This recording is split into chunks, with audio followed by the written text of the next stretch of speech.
Welcome to the Total Soccer Show. It is Thursday, July 31st, 2025, and this is your transfer update featuring the latest on Alexander Isak, Luis Diaz's move to Bavaria, Eberechi Eze's potential move across London, and Granit Xhaka returning to wearing red and white in the Premier League. Wonderful stuff. My name's Ryan Bailey. Joining me today, hello Taylor Rockwell. Hello, Ryan Bailey. Listeners, a bit of backstory. Before we started recording, I went on like a 10-minute monologue about my thoughts on the TV show, the TV miniseries Adolescence, which Ryan has seen and Graham has not, and they both indulged me, so I thank them for that. But I'm coming in heavy, if not hot. We'll see how that changes over the course of this episode. Yeah, some gear changes afoot, I think, Taylor, is what's on the docket here. Graham Ruthven, hello, how are you? Hello, Ryan Bailey. I've been rewatching The Simpsons, so That's my better. 10-minute monologue is coming up, which, to be fair, is no different from a standard episode for us, so that'll fit in nicely. So I'm interested in the Simpsons rewatching journey, Graham. Can you trace the moment when sort of Bart becomes the main character from Homer, or is it the other way around? No, it's Bart started off as kind of the main character, then Homer developed into it, right? Well, Homer, they basically, you know how with the Minions in Despicable Me. Have you ever seen Despicable Me, Ryan? Are you familiar with those films, right? But the Minions were like this. Yeah, they were like this side. Thanks, Taylor. They were like this sideshow, and then people liked the Minions and were like, "Oh, we're just going to lean into the Minions doing stupid things." That's essentially what they did with Homer. Like they were just like, "We'll just make him an absolute idiot." I think it happens like what, season 6, 7 is when like the switch over there in tone comes. They Flanderize Homer. That's a weird one. Yeah, that's right. I always point to the like Jurassic Park parody where they go to Krusty World and the robots become sentient, and I think Homer delivers the line, "Nobody ruins the family vacation except for me or maybe the boy." That feels like maybe when it became about the two of them kind of switching off who's the main character. That might have been the same episode with the Bort license plates. Are you talking to me? No, my son is also named Bort. Come along, Bort. If this is anybody but Steve Allen, "You're stealing my bit" is a top 10 Simpsons line for me. So there we go. I love The Simpsons as well. Yay, that's more fun. That's more fun than Manosphere Murder. Let's do Simpsons things. Yeah, I tend to find that is the case, and we're keeping things nice and fresh and contemporary with our Simpsons chat, of course, as well. Before we get to our transfer chat, patreon.com/Total Soccer Show is the best way to support Total Soccer Show. You'll get bonus episodes, bonus video content, and access to our Discord server. Please join us at patreon.com/Total Soccer Show. And also, just a reminder, we're on the YouTubes. Come say hi, like and subscribe. Link in show notes. Graham is voguing for you, as is standard practice on this show. All right, let's get into the transfer latest. I suppose, Graham, we should probably start with Alexander Isak, who's got a bit of a saga going on with Liverpool, who, by the way, have spent north of $400 million, apparently, in the past 2 months. This saga, Graham, this week has produced one of my favourite newspaper headlines from the Mirror. The headline is, "Michael Owen thinks he knows what's happening with Alexander Isak. It's sad." So, the Mirror, is it sad that he thinks he knows what's happening? Or what's happening to Alexander Isak is sad. Yeah. So the actual, if you dig into the story beyond the brilliant headline, No, don't. It just needs to be. I need that story to be the cut to Michael Owen. He's like, "Yeah, I think I got it," and then they just cut back. Like that's it. That's the whole thing. Michael Owen thinks he's got a grasp on it, and it's sad. And it's sad that he does. The quote, well, the gist of the story, Owen lamenting the impact of Premier League competitiveness when players like Isak choose to join top-tier teams rather than helping their current clubs grow. That's Michael Owen, who played for Liverpool and Real Madrid, by the way. And Newcastle, who played for the same clubs that Isak's trying to play for. Yeah. So Owen's thoughts on what's happening aside, do you think you know what's going on, Graham? I think Alexander Isak wants to join Liverpool. I think is what's going on here. So when we spoke about this last, I think it was at the point of the saga where Liverpool had made an approach to Newcastle for Isak. I think that was a week ago, although this is moving very quickly. Since then, Isak has told Newcastle that he wants to leave. He wasn't part of their pre-season squad that travelled to Asia. It's a hamstring injury, Graham, don't you know? And that will be exacerbated by a plane by a long haul flight, where I presume they're not going to be in coach, are they? They're going to be in first class with a nice bed and things. Yeah, that'll exacerbate that injury a lot. But he is now. I was reading today just before we started recording. He is now training on his own, not at Newcastle United, but at Real Sociedad, his former club, which is kind of weird. Can't think why Newcastle would be okay with that. Maybe they're not, and that's the whole point of this by Isak, is to create as much of an issue with his current club to force through this deal. But yeah, he's training with his former team right now. Yeah. And go on, Taylor. I was just going to say, there's really good reporting by George Calkin and Chris Way. I apologize if I don't know that one about this, and sorry, Graham, to jump in, but just to add, like, I think in the saga-ness of this, as this has become a saga, there has been a lot of storytelling from different sides, and a lot of people, it seems like from Newcastle's perspective, trying to be like, this is not my fault. This is, some other person did this. I was not in control of this. And so I think we've gotten a lot more clarity, such as it is, on how this situation came to be. And it does feel like it's Alexander Isak wanting to leave, and having wanted to leave since like last season, basically, and according to his camp, making it clear they wanted to leave, and Newcastle basically feeling like, we've been trying to communicate our plans, we've been trying to make a renewal happen, we haven't been able to due to PSR, and now things have kind of fallen apart to the point where he is training in Spain on his own, but with his former club at the same time. Training in Spain, mainly on the plane, I heard, actually. That's the one. Yeah. Where there's no rain. I kind of wonder if the contrasting fortunes of this transfer window for both Liverpool and Newcastle has been the final straw. Where you're right, Taylor, in that reporting, he's felt this way for a long time. But I think the question when he handed in that transfer request or communicated to Newcastle that he wanted to leave was the timing, right? Why did he wait until after Liverpool had signed Ekitike, another like centre forward, to agitate for a move? And I kind of wonder if he's thinking, look, I'm going to be 26 in September. Newcastle are struggling in this window, not just in terms of potentially losing their best player. They have struck out on basically every top target that they had in this window. They wanted Brian Mbeumo, he goes to Manchester United. They wanted Mateus Cunha, he goes to Manchester United. They wanted João Pedro, he goes to Chelsea. They thought they had a deal for James Trafford, essentially done, and then Man City, who had a release clause or a buyback clause on him, going gazump Newcastle for that as well. So I kind of wonder if that's been the final straw, where he's thinking, I'm going to be 26 in September. Newcastle, it doesn't seem, are going to be challenging for a Premier League title anytime soon. And Liverpool look like the strongest team in this division right now. I want to go there, is my read on it. Yep. I think that's fair. I think there's two other maybe things or elements that explain how his head has been turned or why it's been turned. In that same reporting, it sounds like the kind of change in operational structure when Paul Mitchell comes in, the new Newcastle sporting director, and as other figures leave the club for myriad reasons, there is a sudden awareness of the PSR issues present at Newcastle. It sounds like Paul Mitchell, when he took over, was not briefed on those issues, or at least not briefed on the severity of those issues. And so there has been, like, to some extent, austerity measures in place where they have had to kind of limit spending. It's why they haven't spent nearly as much. The Sandro Tonali suspension really hurts them, I think, in terms of what they thought they were going to be able to get out of him for the money spent. And so then they have to clear some wages. They have to sell some players.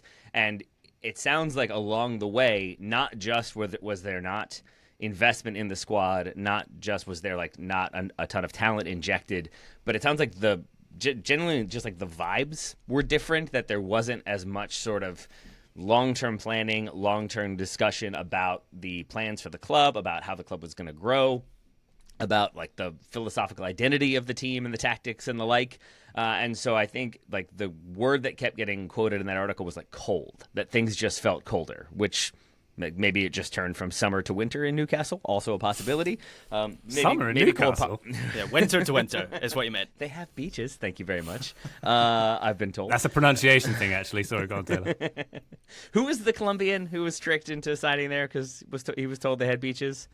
Spria? Yes, that's the one. So they didn't have to do that. The kid from the Goal movies. Also, that's what I thought. Once again, I think it's a pronunciation issue. But go on. So I think it sounds like there was just genuinely the vibe was different, and that made it feel like maybe we're not moving in the right direction. We're not sort of continuing to grow. That does feel like a lot of briefing from Isak's camp. Largely, it feels like after the Ekitike move, there is still maybe rumors that Liverpool are interested, and then Liverpool, I think, like prepare to table an offer. And I think at that point, he already having wanted to leave reportedly for over a season, if not more, is very much then like, okay, that's still a possibility. I thought it was gone. Now it's back. I'm going to agitate as much as I have to make this move happen. And I think he has done a lot of work to brief the press, and his camp has done a lot of work to brief the press on how he kind of has been waiting for a contract renewal, how Newcastle haven't really been able to kind of provide or close the gap between what he thinks he is worth and what they are offering, how it's kind of stalled. Newcastle, for their part, say that they've kind of communicated why it's had to stall, why they've had to wait. But it feels like it's just a situation in which his head has been turned by the offer of playing for Liverpool, the reigning champions, lest we forget, as has already been pointed out. And I think it is the idea that they're still in for me, they're still coming for me, there's still money that they're willing to spend, but I have to do what I have to do to make this move happen, and it seems like he is doing that right now. Graham, to pick up on what you were saying about Newcastle and striking out, how much of an issue is it for them that they're not sort of got more clout at this point, given their financial position, and given the fact that players like Isak are trying to leave and they're not attracting the talent they want? Yeah, and it's surprising the fact that they are losing out to clubs like Manchester United. No strays intended. I just would have thought at this point Newcastle would be more attractive to players than United. And it seems like they've got competition for Benjamin Sesko as well from Manchester United. That was the reporting a few days ago was, look, they don't want to sell Alexander Isak, but if he does go, the player that they would sign as his replacement would be Benjamin Sesko.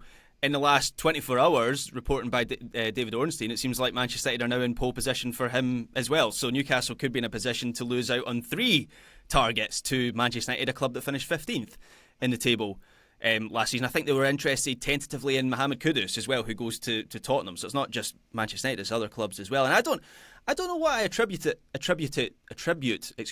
to. I don't know whether it's geographical location as much as I am a defender of the North, given my own geographical location. I don't know whether players... I mean, I always remember the Eden Hazard transfer saga where he has a choice between Chelsea and Manchester United. At that time, Manchester United are a better team than Chelsea. Actually, that might not be true. I think Chelsea were the European champions, but Manchester United were up there, and he chooses to join Chelsea because he wants to live in London. I think Aubameyang's a similar thing when he goes to Arsenal, wants to live in London. So Smart. That might be... well, they're getting paid the money you need to live in London, of course. That might be a bigger factor for these players than these young men, of course, than I realise. I don't think this is fair, what I'm about to suggest, because I think he has been very good, and I think he is a very good manager. But is Eddie Howe part of this? Because I do think, like, you look at Man City, when they have their takeover, they have Mark Hughes there, and I think they kind of roll with him for a season because he's who is there when they take over the new ownership group. But then very quickly, I think there's a realization that this isn't the person that we want to build around. It's not the person that's going to lead us forward. Then they go for Manuel Pellegrini, who has a sizable reputation and resume, and then that doesn't really work. And so then they go for Pep. And that's the only thing I can really say with Newcastle is that if you are an established star in another country and you have a pretty strong pedigree yourself and a pretty strong resume yourself, maybe it's just that you look at Newcastle and yes, it's colder. Yes, maybe they're still uncertain with PSR and how competitive are they going to be in terms of top 4, top 5. But maybe it is also that they don't have a known name or a name in all caps. And again, I think that is doing a disservice to what Eddie Howe has done and how good of a manager he is. And I'm not even saying that they should get rid and bring in somebody else. That's just the only other thing I can figure is that maybe he's not the most glamorous name when you're looking to bring in a star attacker. There's only so many times that players will tolerate Eddie Howe forcing them to listen to the High Performance podcast with Jason Tyndall. Yeah, it's the 4 a.m. ice bath of your face, and it gets tiresome. The world class basics every morning. Mm-hmm. Yeah, mm-hmm. Great. I mean, but I think that is the drawback of wanting to be a global superstar club is you have to have global superstar sort of levels of everything, be it infrastructure, be it coaching, be it sort of backroom staff, whatever it might be. And if you don't, you're not going to turn the heads that you need to turn. You're not going to kind of get the buy-in from huge names from across the pond. I guess not across the pond, across the channel. That you would need to kind of make that jump. And I wonder if that's part of what Newcastle are struggling with right now. Well, I mean, if you think of the clubs in the last 20 years in the Premier League that have had that like giant jump forward, it always coincides with not just a good manager, but with like a personality. Chelsea, it was Mourinho that happened with. Liverpool, it was Klopp that happened with. Man City, Mancini, I think, obviously latterly maybe didn't. I forgot about Mancini being there. Whoops. Well, he was the manager who came in. He'd won the title in Italy, right? He was the guy who turned them into Premier League champions. So before Pep, they had Mancini, and then of course it's just accelerated further with getting Pep Guardiola. So I accept that point, Taylor. I don't know how attractive Eddie Howe is to a player, and despite the good job that he's done, there's just something about Eddie Howe that's not quite on the level of other top tier managers. Because on paper, it is the club that you should want to sign for. I feel like in terms of the amount of money that they can theoretically pay you, PSR limits some of that, but the amount they're already putting into infrastructure, we've talked about this before with the stadium and the supporters you're going to get, it just feels like it is the smart place to go if you are trying to make that jump to the Premier League, but also play Champions League football and also sort of compete, even if it's not going to be like City or Liverpool or Chelsea even. That feels like the destination to go, and yet thus far this summer it has not been. The Isak saga continues. Let's take a quick break. Sorry, Taylor, go on. Is that the saga? I think last time it was like Mbeumo was maybe the saga of the summer. Right now, do we feel like if there is one summer saga of 2025, is it going to be Isak to Liverpool? Yes. If it's a record Premier League deal and it gets stretched out over the next few weeks, which it feels like it will do, then that's the saga of the summer. How many different clubs is he going to train at? Where's he going to end up next? That's the exciting part of this one. We shall see. We'll take a quick break. When we come back, we'll talk about Luis Diaz's move to Germany, Eberechi Eze potentially moving across London, and much more. Join us then. Total Soccer Show, welcome back to our transfer update. Let's turn our attentions to Bayern Munich, who have acquired themselves a Luis Diaz, paying nearly 70 million euros for the privilege. Taylor, our friend of the show, Manuel Fate, in the Gegenpressing newsletter, I think summed up the situation quite nicely. There are certainly worries that 28 Luis Diaz might be a costly signing for Bayern Munich, but the Colombian is one of the most exciting wingers in the game and will be a star in the Bundesliga. So there's an element of risk perhaps in this deal due to his age, but obviously Bayern feel that there is a lot of upside. Yes, they do. And I think justifiably so. There is risk due to the age, and then there's risk due to that fee. 75 million euros, 65 million pounds thereabouts, makes him the third most expensive signing in German football history. And I'm not sure if that is what I thought Luis Diaz would end up being, largely because I thought he would end up playing for Liverpool for longer than he has. He's another one who, according to reports, has wanted a new deal for at least a season, if not longer, and that has not come to fruition. Instead, I think Liverpool were kind of content to see how it goes, maybe renew him with a year left, but also maybe let him leave for free, as they've done with, say, Trent Alexander-Arnold, and then make 10 million on top of that, because why not? But I think the situation became such that there's an offer from Bayern Munich.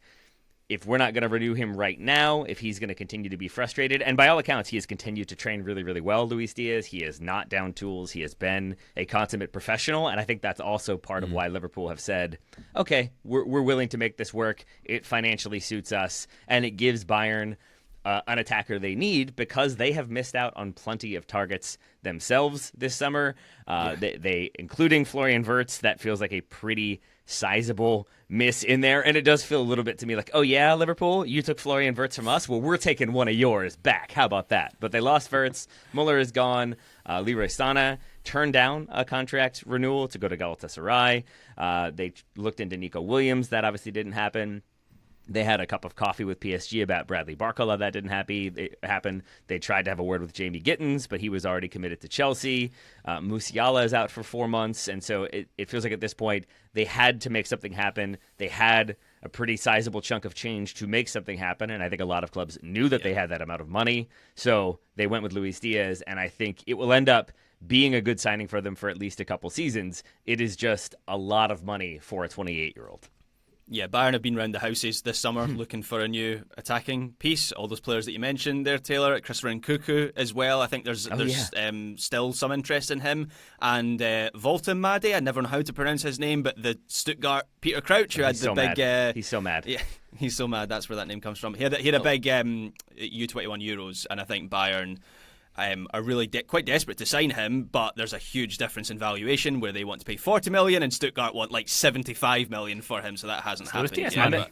I meant that literally, Graham. The reporting today was that he was just like cutting a very frustrated figure in Stuttgart training, that he does not want to be playing for Stuttgart anymore. He's also soon to be training at Real Sociedad, I think, by the sounds of it. Ooh, update, they're both now training with the Revolution for this season? Very odd, yes. Well, what a summer for New England with Matt Turner coming back as well. But yeah, I think this is one of those deals where, at least on some level, it suits all parties, right? Luis Diaz is going to be a star, a first-team star for Bayern Munich. Of course, he featured a lot last season for Liverpool. He was their second top scorer behind Mohamed Salah in the Premier League last year. So it wasn't like he was scrapping for minutes or anything. But I think he's going to be elevated in terms of his standing at Bayern Munich, particularly with Jamal Musiala out for a lot of this season through injury. Bayern Munich are going to get another attacking piece, which it felt like they needed to evolve that attack. It feels like they're kind of moving on from the age of Serge Gnabry and Kingsley Coman and those players who have been there for a long time. And then for Liverpool, 75 million euros for a player who turns 29 in January is just good business, and is the FSG model at its best, where they have recognised the high value of an asset, but there's a strong chance they'll actually use that money to then improve even further. If that money goes into the Alexander Isak pot, then Isak is a player who elevates them even further. Where I think there is a question is just over who that starting left winger will be. Obviously, Cody Gakpo started the most often there last season. Luis Diaz was actually playing through the middle a lot last season, which was relatively effective. But is Cody Gakpo going to be the only option on that left wing? Is that where Ekitike could fit in? That's not where his preferred position was for Eintracht Frankfurt, where he was more effective through the middle. Is there some sort of... Are we about to see like a total tactical evolution from Liverpool, where maybe Ekitike moves more centrally to play with Isak if he joins? Maybe Milos Kerkers is pushed really, really high and wide on the left, or maybe Florian Wirtz rotates out to the left. That could be his position in this team. So I can't wait to see how it all fits together for Liverpool. There's lots to be interested by there, and I think it will be a relatively seamless transition for Luis Diaz as well into this Bayern team. For Liverpool, it is wild that they have spent so much money to get Florian Wirtz, to get Ekitike, to get Jeremy Frimpong, to get Milos Kerkez, and yet with this sale, they are still probably very strongly in the green in terms of PSR. I think the Athletics accounting indicated that this would be an immediate injection of £48 million for the season in terms of like covering the amortization of the Luis Diaz transfer in the first place, plus his wages being off the books. It frees them up to, as Graham's already indicated, go out and spend some more money, likely for Alexander Isak. It is wild to me that this is Liverpool's third biggest sale ever. Can you guess the other two ahead of him? Coutinho will be one of them. You got it. And Suarez? Yep. There you go. There you go. Both to Barcelona. So Barcelona, and Bayern. I think a good bit of business for Liverpool, even if it does leave some question marks, as Graham has already outlined. And then for Bayern, we've already kind of gone into the players that they haven't gotten, the players that they are relying on. Kingsley Coman is still there. Serge Gnabry, I think, has a year left, but it does feel like both of them aren't as reliable maybe as Bayern would like. And so now when you have everybody fit, and that's a big question of when Jamal Musiala is fit and ready to go, you have a front four of Olise, Musiala, Luis Diaz, and then Harry Kane in some variation. That's a pretty solid attacking four right there. I think that's going to get the job done. So it makes Bayern a stronger team. It does immediately draw comparisons to the Sadio Mane deal, where they bring him in from Liverpool, and I think that is it seems like the main point of concern that I have seen is like, is this Sadio Mane again? Are we spending a lot of money for a player that ultimately isn't going to work out? I don't think that will be the case. I think if nothing else, you're going to see the intensity and effort from Luis Diaz that we have seen from him every season at Liverpool so far. I think it's going to end up being a very good signing for Bayern, as I said, for at least a couple seasons. We'll see how it goes when he's 32, but even there, I think he can kind of keep it up and continue to play at a pretty high level.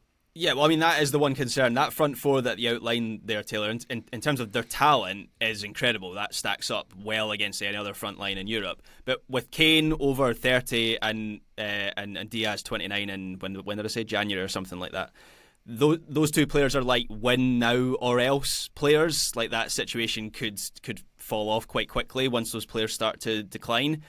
But nonetheless, I'm a massive fan of Luis Diaz. Like, I think he is excellent out of possession. I think he's one of the best individual pressers in world football, so that's going to fit pretty well with the Vincent Kompany this system in this Bayern team. And I also just think, like, I love that Wrigley quality that Luis Diaz has. Like, you know, the Luis Suarez thing, where you're not entirely sure how he's still got the ball, and he ends up in good positions inside the box, and he's a good ball carrier. So I think he will do well there. I don't think it's going to be a Sadio Mane situation, purely because Sadio Mane, as I remember it, was primarily signed to play as a centre forward in this sort of peculiar 4-2-2 Julian Nagelsmann system, and it never really worked for Sadio Mane. Whereas I think Luis Diaz is just going to play on the left wing for this Bayern team. Good stuff. Bayern looking very strong. Hot tip, by the way. I quite fancy them to win the Bundesliga. I'm just going to put my reputation on the line and put it that way. Yeah. Taylor, you mentioned this was the third most expensive signing in Bundesliga history. I assume number 2 was Harry Kane and number 1 was Timo Werner, when RB Leipzig just wrote the infinity sign on the check and said, just have it all? That's it. You nailed it. I can't think of one more expensive than that. Graham, you do know the second most expensive one, right? Didn't we? It's Luca Hernandez, who went to Bayern for 80 million euros, which is nuts. That didn't work out. The 3 most expensive transfers in Bundesliga history are Harry Kane, Luca Hernandez, and Luis Diaz. Is odd. I'm just going to say, it's odd. Strange.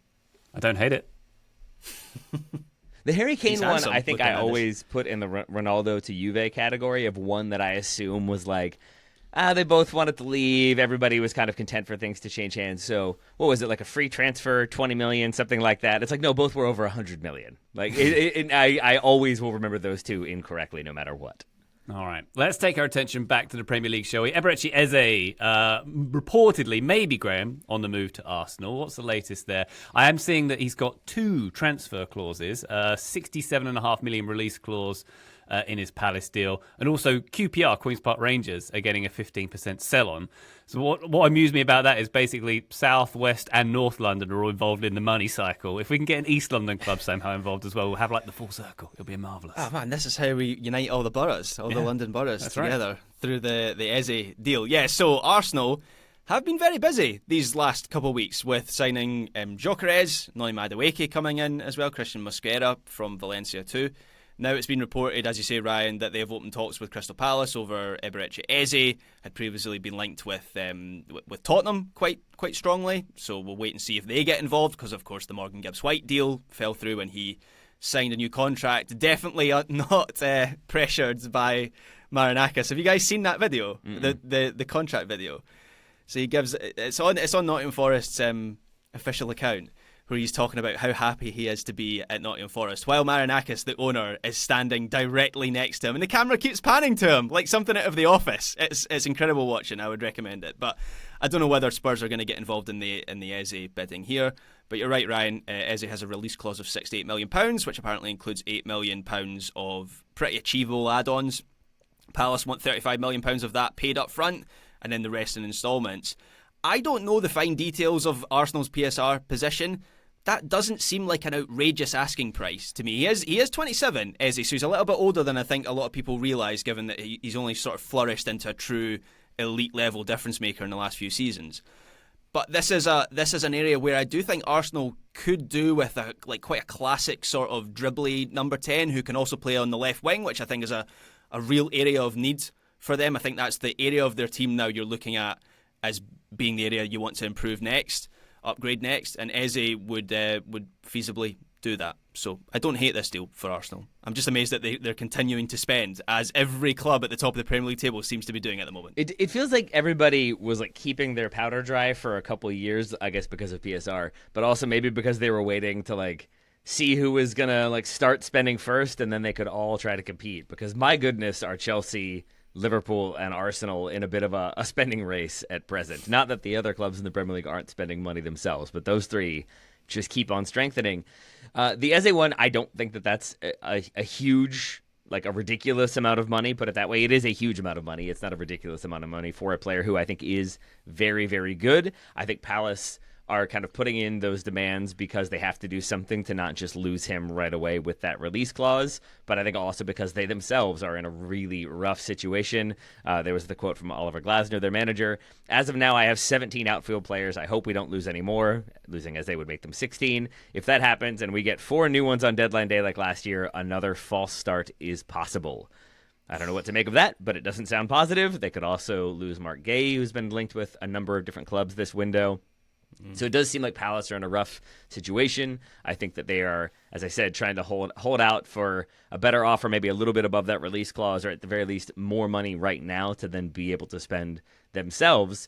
But Eze, for me, like, I picture Eze on the back of an Arsenal shirt, and it looks right. I picture him in an Arsenal shirt playing in that front line, and it looks right. I think it gives them a very potent front four themselves, especially with Gyökeres coming in, with Saka in there, with Odegaard in there. But we talked about this a little bit, Graham, that you could also see Eze and Odegaard operating more centrally if they're playing against a team that's going to be more defensive. It gives Arsenal different looks. It gives them more depth. It allows them to compete on multiple fronts. To me, it's a very good signing that makes Arsenal even better. At a time when everyone else is strengthening, it gets really hard to figure out who comes away the strongest this window.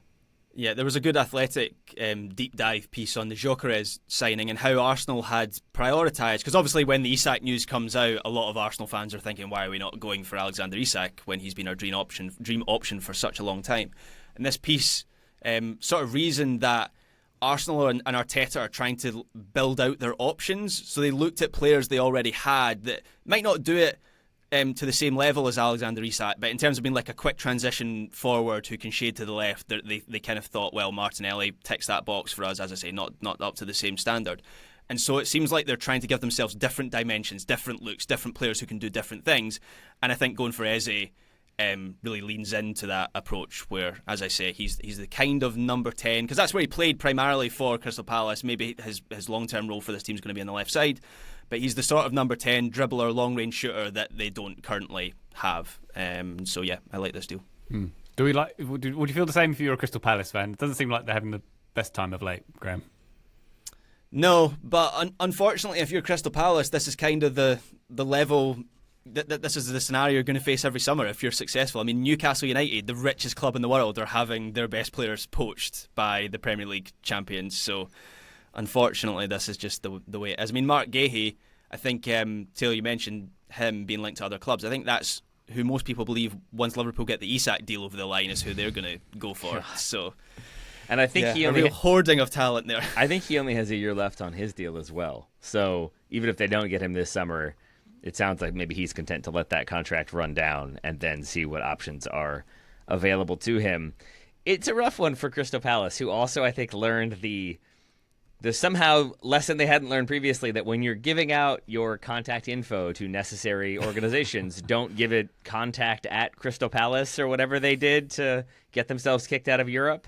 I haven't followed that saga in its entirety. I know that there is still an appeal to go, but yeah, by all accounts, they were having the hey, you guys need to figure some things out emails sent to their generic contact email, which is why no one responded, which is yet another reminder that no one responds to those emails, except for contact at Total Soccer Show, of course. Yeah, that's a good one. Nothing lands in spam for that. Good save. Yeah, very good. They shouldn't have used no reply at crystalpalace.co.uk, should they, to be fair? They were asking for it. All right, quick break. When we come back, let's talk about Chelsea's business. They look like they're making their 92nd signing of the season, some outgoings as well. And Granit Xhaka, he's back in England. Join us after the break. Total Soccer Show, welcome back to our transfer update. Hey, Taylor, Chelsea, they're busy, aren't they? Apparently in the process of agreeing a deal for Ajax centre-back Jorel Hato in the region of £37 million for that one. They've already made, by my count, 7 signings this Just summer. 7? Just the 7. Not bad, right? For a cool, what, 500 million? I have no idea at this point how much they've spent. It's probably not that much, who's keeping but track? it's still Who knows?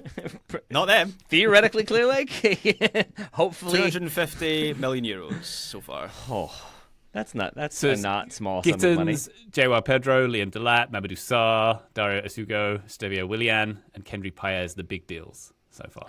To be fair, they have also sold 150 million euros of players, and only 30 million of that was João Felix to Saudi Arabia. So yeah, there is that aspect of things, right? It's weird how Chelsea keep being able to offload players to Saudi Arabia for above market value. I really don't, Taylor?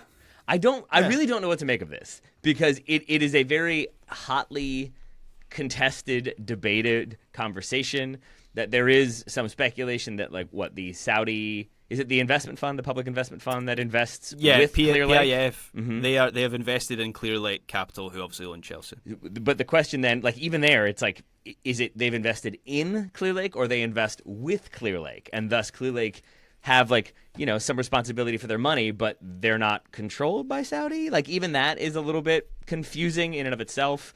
But there's the idea that they are basically making a sizable profit, Chelsea, whenever they sell a player to Saudi Arabia. The counterpoint to that would be that I think they've only made around £100 million at present, and that includes João Felix with those sales to Saudi, whereas to non-Saudi clubs, they've made closer to £300 million in sales. That includes Mason Mount, Kai Havertz, Conor Gallagher, Maatsen, Madueke, several others. And so it's like, oh, okay, so then they aren't making that much money off Saudi Arabia. But then you look at the market value. Most of the sales to non-Saudi clubs are right around the expected market value, right around what you would expect to pay for them, whereas every single player sold to Saudi Arabia is generally like 40% more than their value would indicate, 50%, 60% sometimes. The question then is that just the Saudi tax that you have to pay more if you're Saudi Arabia to get those players over?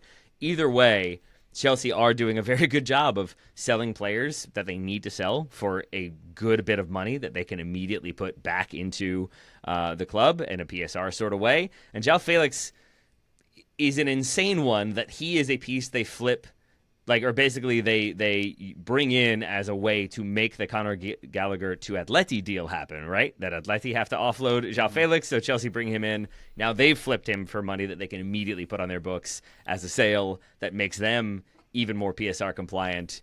Modern soccer is so much fun, isn't it? Yeah.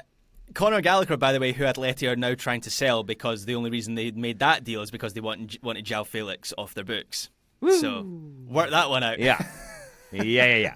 It's good times. Either way, Chelsea getting stronger and looking better for it. And I think Joel Hato coming in is expected to be like left center back, left back depth. It gives Cucurella an opportunity to not play every single minute of every single game. It gives them more options if they want to go with a back three on occasion because he can be a left center back. But I think he is also one for the future, and it's another smart bit of business from Chelsea, who have done a lot of business, most of it pretty good this summer. Yeah, Football Manager icon Joel Hato. He always cost an absolute fortune in that game. So by that measure, Chelsea have got themselves a pretty good deal here for €40 million. And he is someone, you're right, Taylor, he can play at left back, he can play at centre back, he's got some versatility. He came through at Ajax, so he's good with the ball, as you would expect him to be. His passing numbers are good. He's a good ball carrier as well. I've never known him to be a sort of like vroom fullback, so I don't expect him to be that player for Chelsea. He's still young, so maybe he could develop that side of his game. But I think Chelsea see him as an option rather than someone who's going to start over Cucurella, because that's probably going to change the dynamic of that left side for them if he's playing in that position. Maybe they could go to a back three with Cucurella sort of higher as a like a winger or a wing back. That's a possibility. But I look at, if I was to make a comparison, I look at Hato as a sort of left-sided Ben White. I think there are similarities between the two of them there. All right, got the very own Larry Blanco. Very good. Very good. Larry Blanco? Benny Blanco, that's what I meant. Benny Blanco. I was confused with Larry. I was going Larry White, Laurent Blanc is where I went with that one in my head. Benny Blanco's cousin who needs money is Larry Blanco, I think. Where do we think Nicholas Jackson plays this by the end of this window, and for which Saudi club more specifically? Real Sociedad. He's training there already. Yeah. I think Neom SC have been promoted to the Saudi top flight, so maybe that's where he will end up at some point this season. I saw the reports linking him with Manchester United. I was very happy that those reports didn't come to much, because I'm not sure that's going to be the difference maker. But it is a situation in which Chelsea still have players to sell and players to bring in, because Xavi Simons still very much in the conversation. £60 million transfer rumor there, with other parties definitely interested. Bayern Munich, I think, also interested, but it seems like Chelsea are the front runners right now because, of course, they are. I'm sure if you make 8+ major signings in the summer, that's not disruptive at all to your team. I'm sure it's just fine to. But hold on, this is actually the Chelsea model, right? We've spoken about this before, where it's very VC coded, which obviously Clear Lake Capital, that's what they do, where you gather in these assets and you just kind of let them grow and accumulate and whatever VCs do, and then you kind of shed the ones that don't that don't work. It's the shedding that's going to be the issue. But if you have some investors from Saudi Arabia who are willing to take some of those players off your hands, then hey, it all works. Honestly, I feel like Chelsea. Last year, I thought this is the chaos club to end all chaos clubs, and since then, I kind of think maybe they have cracked this whole thing. Coming into this window, they had more PSR headroom than any other club in the Premier League, which is wild. And I don't fully understand that, but that's clearly what's facilitating these transfers. And I watched them at the Club World Cup. We all watched them at the Club World Cup. They seem to be improving. They're bringing in more talented players. So, I don't know. Maybe Chelsea have got this whole thing right. Yeah, I think that's a huge part of it for me, Graham, is that at times it has felt very scattershot, not just in terms of like the names being brought in, but in terms of the big names being brought in. It has felt a little bit like, oh, they're bringing him in because he's going to do numbers for sponsorship or whatever it might be. A lot of the signings this summer do not feel that way, even if they will ultimately move the needle and be quite good. They feel like just really smart signings. I really like Jamie Gittins. I think he makes them better. I really like João Pedro, who we've already seen in the Club World Cup, make them better. I think they've brought in plenty of youngsters. Esteval this window. I think they've got another deal in place for another Sporting player for next summer who will join them. So they're also doing a lot of kind of forethought and planning while bringing in a ton of players that they can then flip or sort of use to balance the books whenever they need to. Yeah, I feel like they've cracked it, even if it makes me frustrated and a little bit sad. But, I'm sorry to go long, but it doesn't make me as sad. I didn't get to this quote. Nothing beats John Textor when it comes to just like gross capitalist. Apart from an email inbox, that beats him. That does. That's the only one. But I failed to read this quote yesterday when we were talking about Leon, so I'll read it now. This quote alone made me be like, I don't think I like soccer anymore for at least 15 seconds. From John Textor about Leon, I will tell you that we're very well capitalized in France. It's clear that I've been much better on the pitch than managing France. All right. I have not been so good at the politics of France. I think that's well known. So the process is, for me, an American capitalist adjusting to that system. Every part of that made me uncomfortable and maybe not like John Textor even more than I already did. So I guess by comparison, good job, Clear Lake. He sucks. We like Fubo, though. Yeah, it's fine. Yes, we do. They got to work out a deal with TNT, but otherwise, yeah. All right, a couple more deals to discuss before we let you go, dear listener. Let's go to Sunderland. The Athletic's Chris Weatherspoon, Graham, a quote in an article from this week. Since Kirill Louis-Dreyfus acquired a controlling interest in the Wearside team in February 2021, Sunderland have prioritised youth. Sunderland's latest signing, Granit Xhaka, a 24 million deal from Bayer Leverkusen, 32 years old. That's a thing. It is a thing.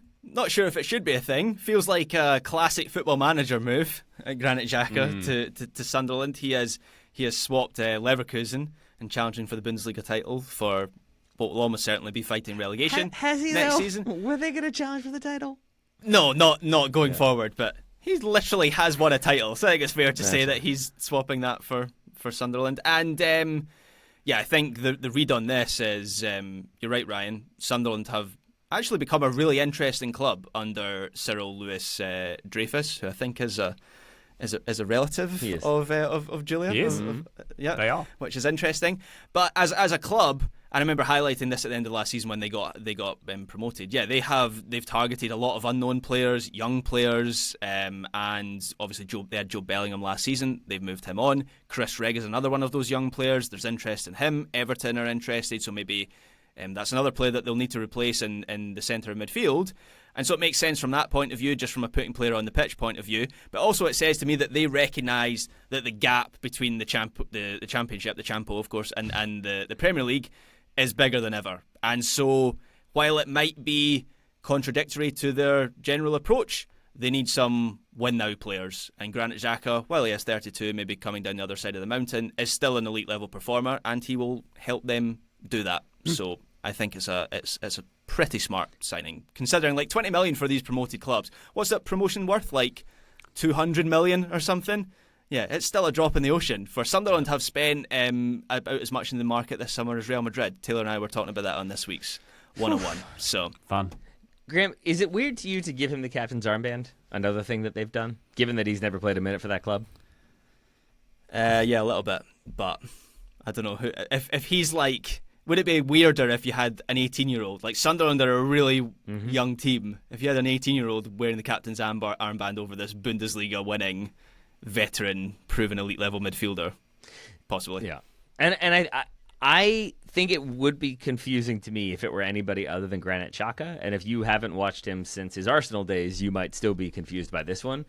But he looked so good in so many different ways for Leverkusen, including as a leader, as a captain, as a motivator. I think it's a smart signing, especially when you look at their other signings. Habib Diarra for like £26 million, I think it is, from Strasbourg. He's a 21-year-old central midfielder who you would assume will either partner Granit Xhaka or they'll will deputize for him, but you assume will maybe be his understudy, like learn some things from him along the way. They brought in Simona Dingra from Brighton, as well as multiple of the signings from Europe and other leagues. It just feels like they are spending money to bring in young players, so then you bring in a veteran, as you've already outlined in Granit Xhaka. It just gives them a little bit of steel, a little bit of tenacity, and a little bit of Premier League experience through the middle.